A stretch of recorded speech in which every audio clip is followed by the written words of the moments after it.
Welcome back to Sidelines TV. I'm here today in Wellington, Florida with Santos LaMarca and Chelsea Moss. How are you guys? Very good. How are you? Very good. Good. It's been a few years since we've caught up with each other. Everybody remembers Chelsea from the TV show and Santos for being the trainer that he is. He recently started a business a couple of years ago called Stormfront. You do sales and training. Can you tell me something about it? Yeah, we started about 2 years ago, and immediately we choose, Gladstone, and that area. We're basically in Chester, but very close to Gladstone, where the team trains and all that stuff.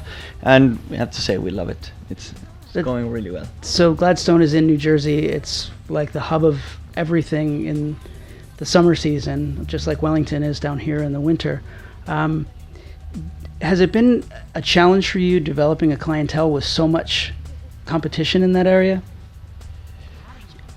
Look, yes, but I had, mostly when I started with some people that just follow me for years past, and then yeah, I mean it's a busy area, but it's a little bit different than the rest of the barns there. Right. And I also know you trained in the Hamptons for a long time too. Is this a little more laid back than that intensity? It's completely different. The Hamptons turned out to be more of a weekend place or more seasonal. This is more real horse people that are there constantly. Right. And the main difference for me is I used to train a lot of adults. Now have many more kids, so it's, in a way, that's a challenge, I think. Right, exactly. And so, Chelsea, you rode at Beacon Hill forever, and you've been with the best people, and now you're with Santos, and you're riding great. How is that?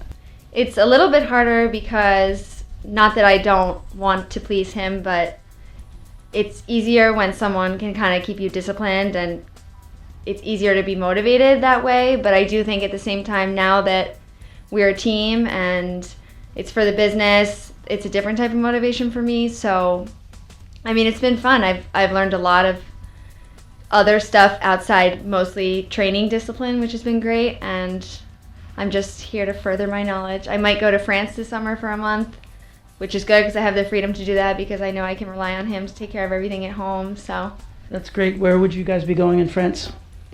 We're gonna be in Chantilly. It's very close to Paris. One of the global champion tour horses. They do it there, and it's a barn we're gonna be at the barn of Marie Hecart.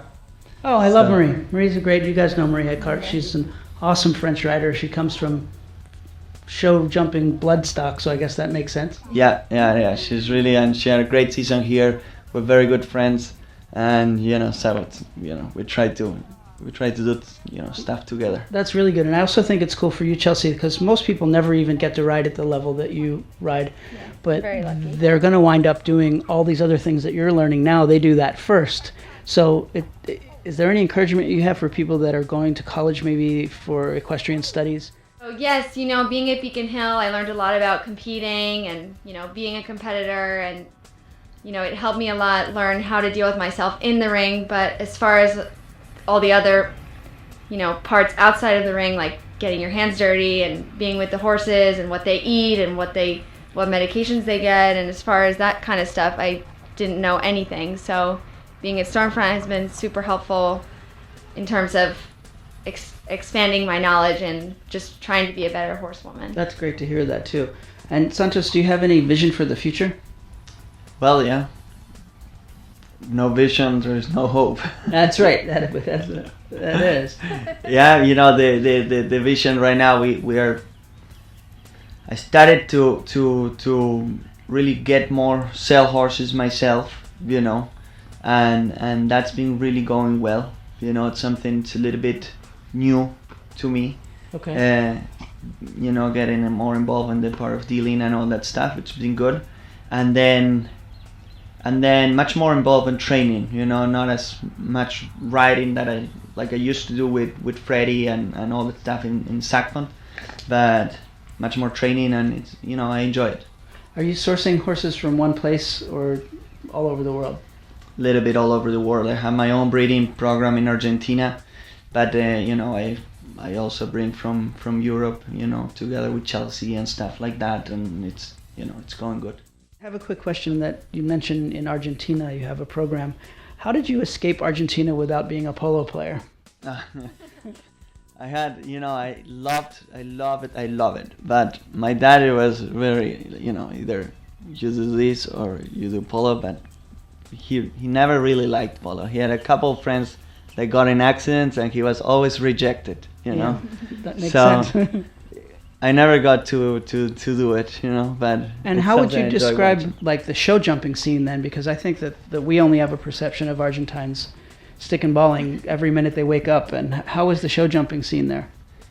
It's, you know, it was very, very big in the 70s, 80s, all that stuff.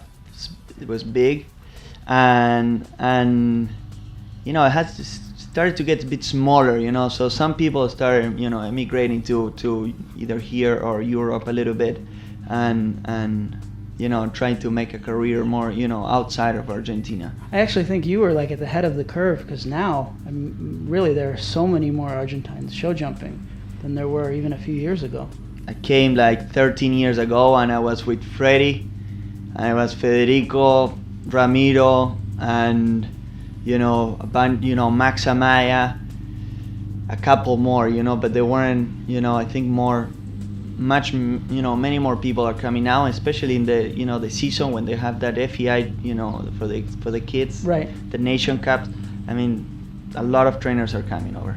And the last advice thing I have too is, do you have any sort of advice for kids that are just coming up and really want to aspire to be someone like you or Chelsea? Well, I think they really need to get to the barn, and